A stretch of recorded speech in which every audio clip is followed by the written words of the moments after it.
What is up, Low Voltage Nation? We've got Kevin Phillippi from Prime AV alongside with Erik Bouck, the addict Snook.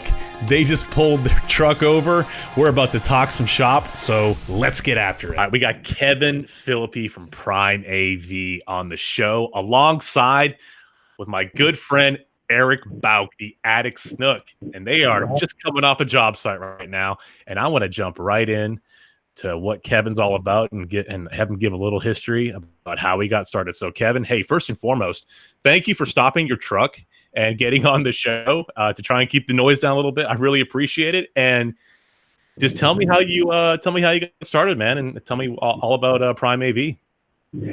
No, yeah, appreciate you having us on. This is really exciting, and like you're saying, we just got off the site. It's Friday night, and It's dark out, and we just got finished working. But that's what we do here to get the job done. And so, yeah, a little bit about me. You know, I'm born and raised in Maryland, and I moved down here about 12, 13 years ago.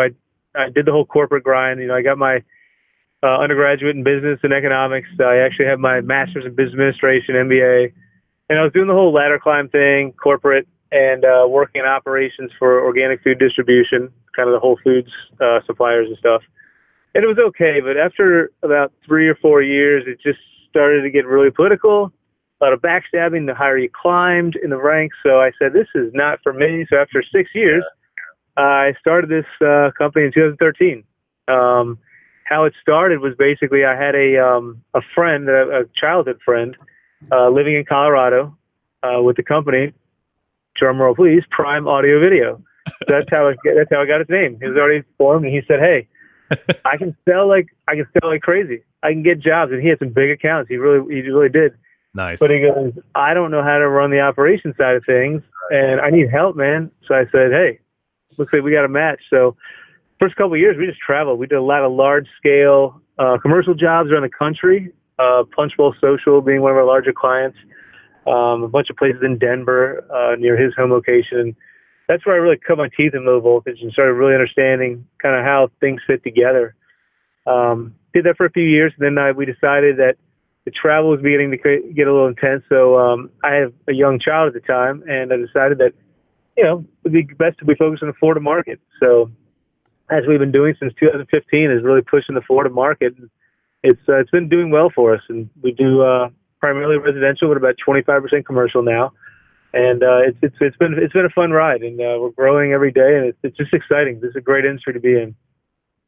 Yeah, it really is, and I really appreciate Erik getting you on the show. How did you guys meet? I want to hear from Erik real quick. Oh, okay. So the way Kevin and I met, basically, I was working for my uncle's company. Kind of where I guess I learned everything first, and it was just time for me to move on and branch off, and just go work somewhere else, basically. And I interviewed with probably, to be honest, about 6 or 7 companies, and Kevin and I sat down and talked, and we just kind of hit it off. We had a lot of the same interests. We were both motivated, and basically we just hit it off in the interview, and next thing I knew, we were working together, and that was that. So we What are you guys doing right now? Like, you just came off a job site. How did it go? How did it go, and what were you doing? Okay, so we actually had what did we do? 4 jobs? 4? 1, 2, 3. Well, we had 5. I guess it was 4 or 5. I think it was 4 technically. Yeah. We scheduled 5, we did 4. Yeah, so basically we started the day together, and then we branched out and went and did a few solo installs, but we ended today's install together because we had to hang an 85-inch TV, and we had to put up a sound bar. We had to drop some cables down a wall, basically run some wires in the attic, install a few WAPs, program some stuff, and that's pretty much what we just wrapped up. And then we hopped in the van here to get to this podcast, and we pulled over, and here we go.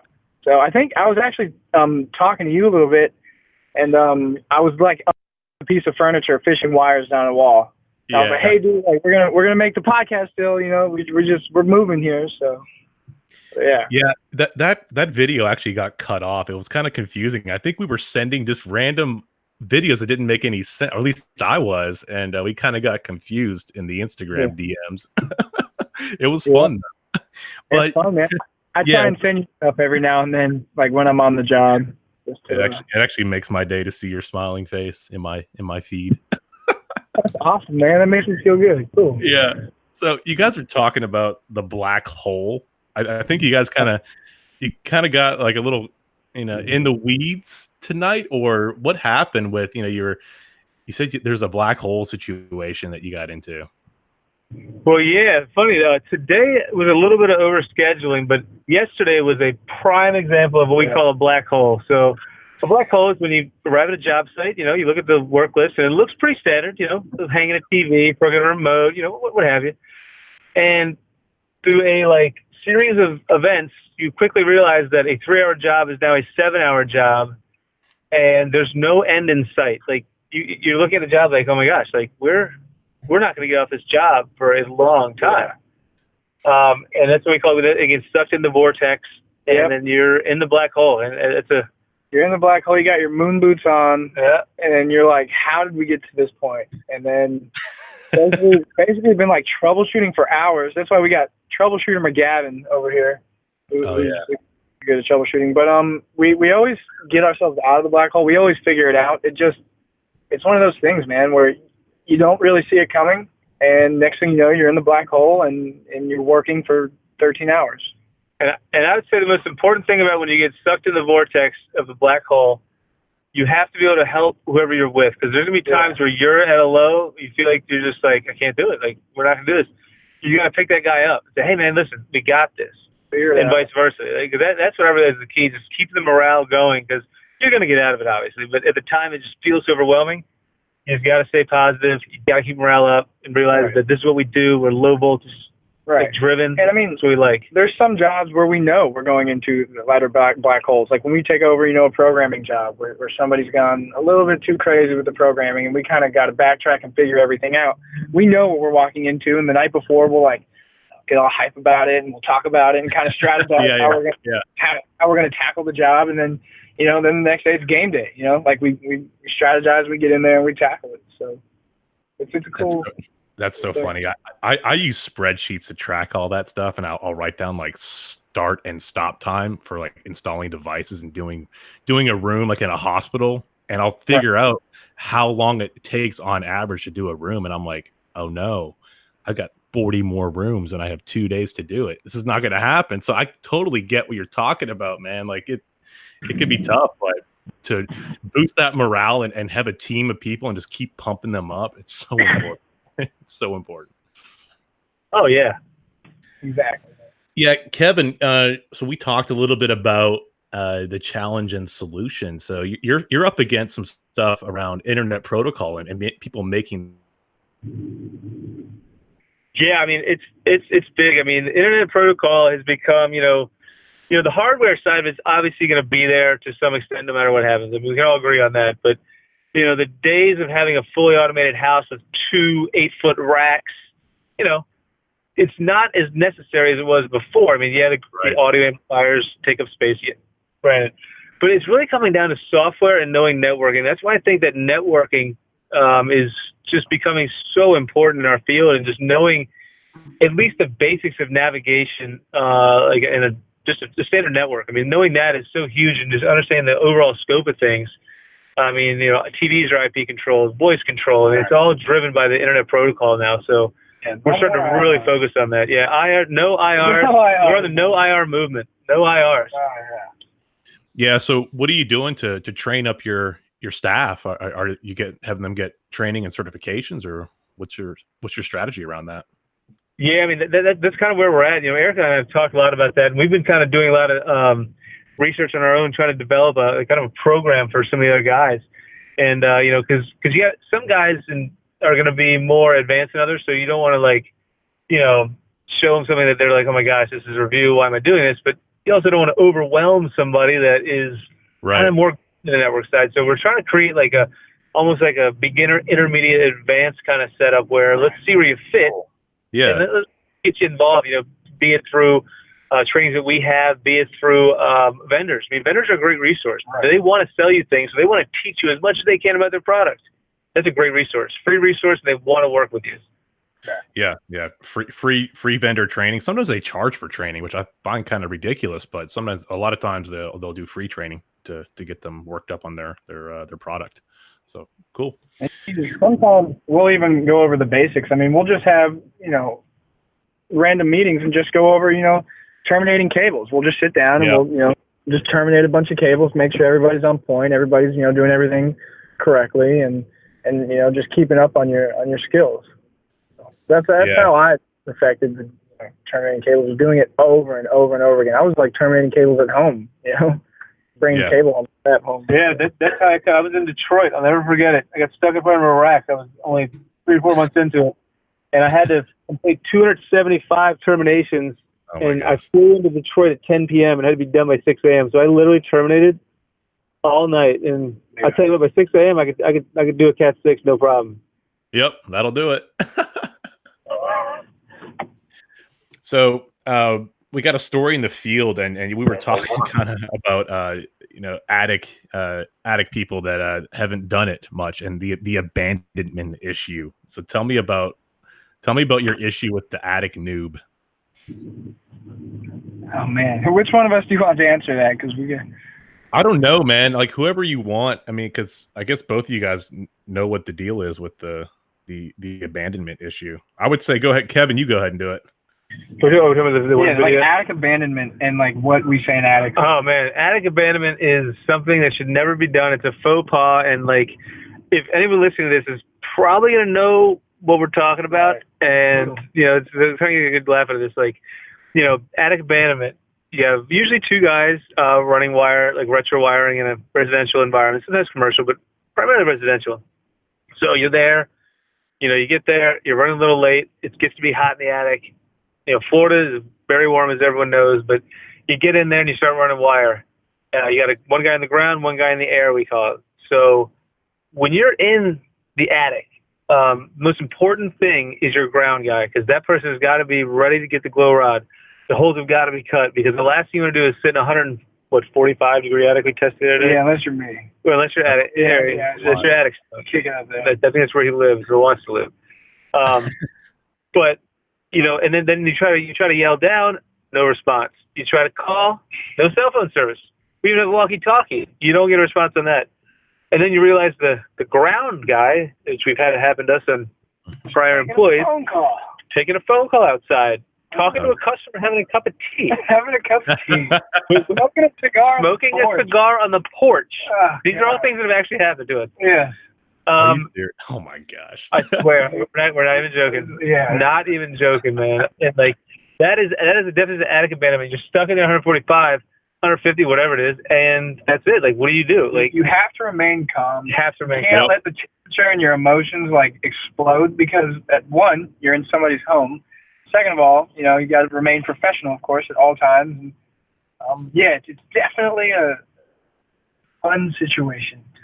Yeah, and one thing we have is what happens in the attic stays in the attic kind of clause. So when you're up there, heat of the moment, you might say a few things that you don't really mean. You might say profanities to the other person, because like, oh my God, this wire, whatever. How could you be so stupid? And then you come down, you cool off, and you just move on. You just know that's how it is. It just rolls off you. You just let the guy blow some steam, and everything's fine.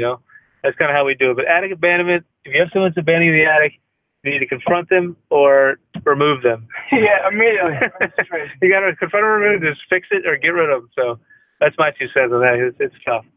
Yeah. Eric, do you wear a mask in the attic? Okay. Yeah, absolutely.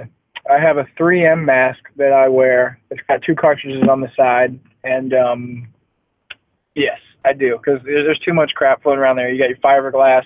Sometimes in an old commercial environment, there'll be asbestos floating around in the air. Old insulation, like all that stuff is terrible for your lungs. Yep. So, absolutely.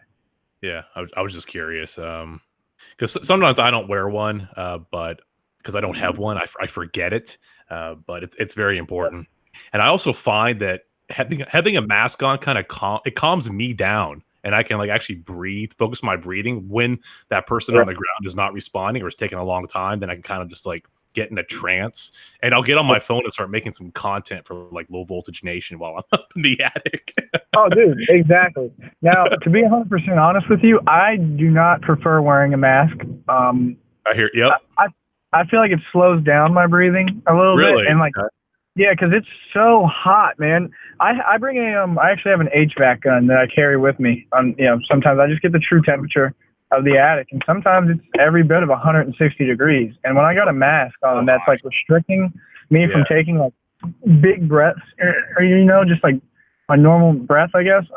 It gets difficult, and then sweat's pouring down in the mask, and it's getting everywhere. And but it's funny. My mom goes crazy. She's like, my mom makes sure I have a mask, even though like I'm married, live out of the house. She always, Eric, are you wearing your mask up in the attic? Yeah.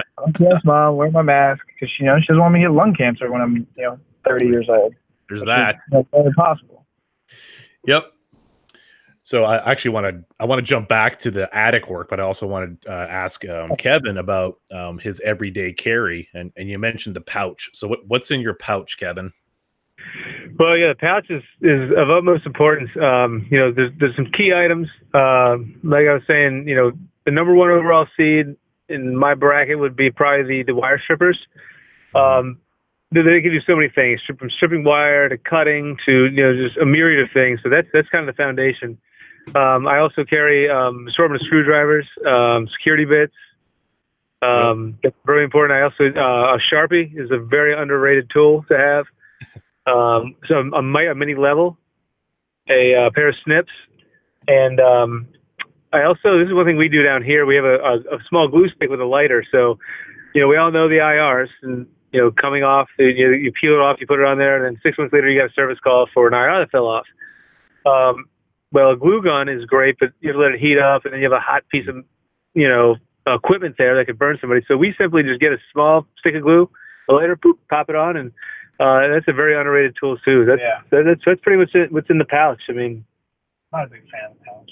Yeah, Eric's not a big fan of the pouch, but that's okay. Well, I mean, it depends on what you're doing. If we're trimming out or something, I'm wearing a pouch, and I'm bringing, But like in the attic, it's kind of weird. Every pair of shorts I buy, they have like strategic like zipper placement, and like it's more of I buy Columbia shorts because like I can place my tools like the way that the shorts are just designed. Like I have like space for my tools in my actual shorts, as opposed to wearing a pouch, because I don't like bringing a pouch into the attic. When I'm climbing around, I got to be free. Yeah, pouch in the attic sucks. Pouch in the attic's rough, but like general every day, like on a service call, you got to wear a pouch. Or I actually bring in my Milwaukee backpack, like everywhere, but I guess it depends on what you prefer. So, Kevin, we talked about advice, or how you learned, and you just mentioned that it's mostly just field work, just getting out there and just doing the actual work. Do you think that that's the most important way to get trained up? Yeah, I mean, it is. I mean, I almost wish there was more resources for low voltage training, and like almost like a degree to some extent, but there are some trainings, but I'm telling you, in the field, hands-on I've learned so much that way.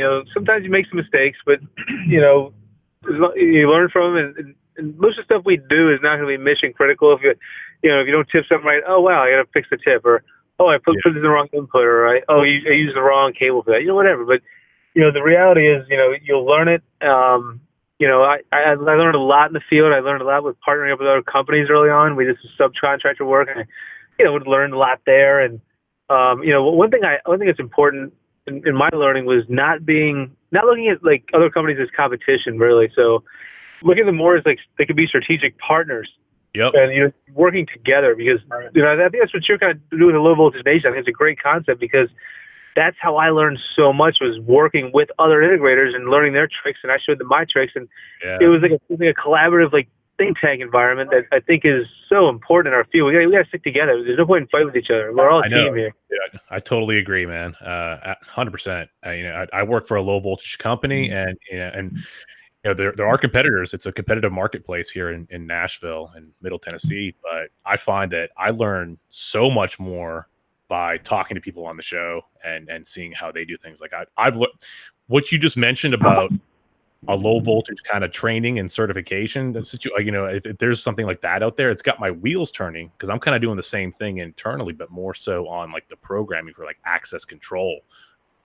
So that's interesting. You mentioned that. That's a great takeaway for me, actually. Yeah, I talked about our lead sales director, and he said, I wish there was more training on this. Maybe we could design a program to like kind of, just get a certification. Say, hey, you're certified in X, Y, and Z. X, Y, and Z. I mean, different vendors have like Crestron level programmers and stuff. Right. You could have like a low voltage level 1 certification where you know how to do some basic tipping, run a few wires, hang a TV, stuff like that. And then you move your way up the ranks, or what have you. Yeah, interesting concept. I'm actually work on that. I'm finding spots for Attic University as we speak. The seats are filling up. You might fill out a form, see if you get accepted. RetroWire 101. Yeah, RetroWire 101. Get you. There's an opportunity there, Attic Snook. I know, man. At least I think so. Play there. Cool. Let's see here. So I wanted to kind of talk about. We were joking about OSHA, but it's actually like a real deal. I'm going to kick it over to Kevin. Kevin, what are your thoughts on like OSHA and getting the job done, or like adhering to like the rules?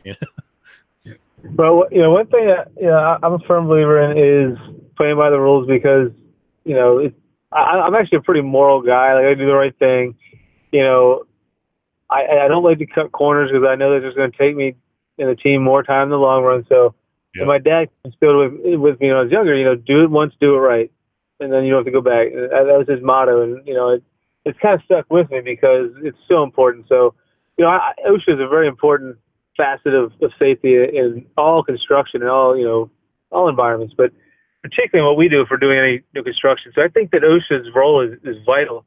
As you're in the field, sometimes it is a little cumbersome to follow every single rule, but you always strive for that, and that's the goal: is to make sure you have your PPE, make sure you have your mask on when you're in the attic. You make sure you have safety glasses on when you're doing some basic cutting, drilling, stuff like that. We do that here. It's important. Safety vests on certain job sites. So I respect OSHA's role, and I think they do a very important thing in protecting employees. And I'm pro OSHA for sure. Yeah, I have to agree. What are your thoughts, Erik? I know that you're in the attic quite a bit. It's hard to adhere to the rules and get the job done at the same time. Right. I agree. I agree with what Kevin just said. OSHA is extremely important, and at the end of the day, their job is to make sure nobody gets hurt or killed or anything like that. But I will say, I do find myself in times where I have to, I don't know, I guess stand on top of a ladder, or get in the ceiling and pull wires instead of using a ladder. It's to me it's quicker, and I try to remain as safe as possible, and sometimes you just have to get her done, basically. Yeah. If you're traveling, especially, there's no go back, for weeks. Right. You just gotta get it done, man. I'm not like saying, oh yeah, don't be safe, but there's a fine line between that. Right. Yeah, I look at OSHA kind of like you have the person, like they show like the devil and the angel on your shoulders kind of thing. Yeah. Like that the guy behind you saying, whoa, don't do that. You're on the ladder, right? You're standing on top. We've all been there. I mean, let's get real. We've all been there, done that. It's just part of the job. But sometimes you're on there like, wait a second. And then back to your mind, you're like, oh, man, maybe I should do this. Maybe I should, like, step down real quick, get a different ladder, go get the 8-footer truck instead of 6-footer. Yeah. All been there. And say, I'm going to do this right. Like, and so, sometimes on a pre-wire, instead of carrying a ladder around and moving it quick, when you just got a quick drop, I'll hop up in there real quick and drop that cable. But at the end of the day, I'm always remaining safe and following the rules and respecting what the GC, wants us to do on the job. So. Yep. There you go. Cool. Well, Kevin, how can we kind of promote your stuff if you want us to? Is there somewhere we can find you on the internet, or is there anything you want to plug? Yeah, I mean, basically, we're located in Sarasota, Florida. Website's primeav.net. primeav.net. Is that what you said? Yeah, so Prime AV, like Prime Audio Video, like primeav.net. I got you. Check us out there. You know, we have social media stuff too. You can check that out. And you know, it really, so you know, I think it's really just important. Like more than plugging us, is plugging the industry, the low voltage team, like getting a camaraderie together. I think that's so huge. I think this is a great avenue to do this. I mean, this is a great thing that's going on here. That's awesome. Yeah, I appreciate that. And I don't know if you've heard the most recent episode, probably not because it just dropped this morning, but we got Mark Nagao and Kramer Snugs on the show to talk about some Cisco stuff and the partnership that they're doing. And it's all based on the community and just building it out. And give that a listen, and it might kind of pique your interest a little bit. But I do appreciate you coming on and helping the community grow. I'm having a great time. I hope you guys are too. And this is just, it's really cool to get you guys on. So I appreciate it. Yeah, man, I was excited, dude, when I told Kevin about, like, when we had our first podcast planned, and I was like, dude, I'm so excited. And I was like, we got to get you on next, man. So we were both, you know, really excited to get on here again and talk with you, man, because it's exciting what's going on here. You know, we got a lot of big stuff happening, and we do. It's all good stuff. Yeah, and Erik and even Kevin, I'd love to get you guys back on and just continue, you know, building the community. So I'll be in touch, and we'll obviously see each other on Instagram and the internet. So let's just keep it in touch, man, and we'll talk soon in the future. Sound good? Right on. Yeah. Oh, definitely. All right, my friends, y'all be safe and enjoy the rest of your evening. Yeah, you too. But definitely, appreciate having us on, man. Yeah, thanks, dude. Yep, take care. Bye. All right. I like I was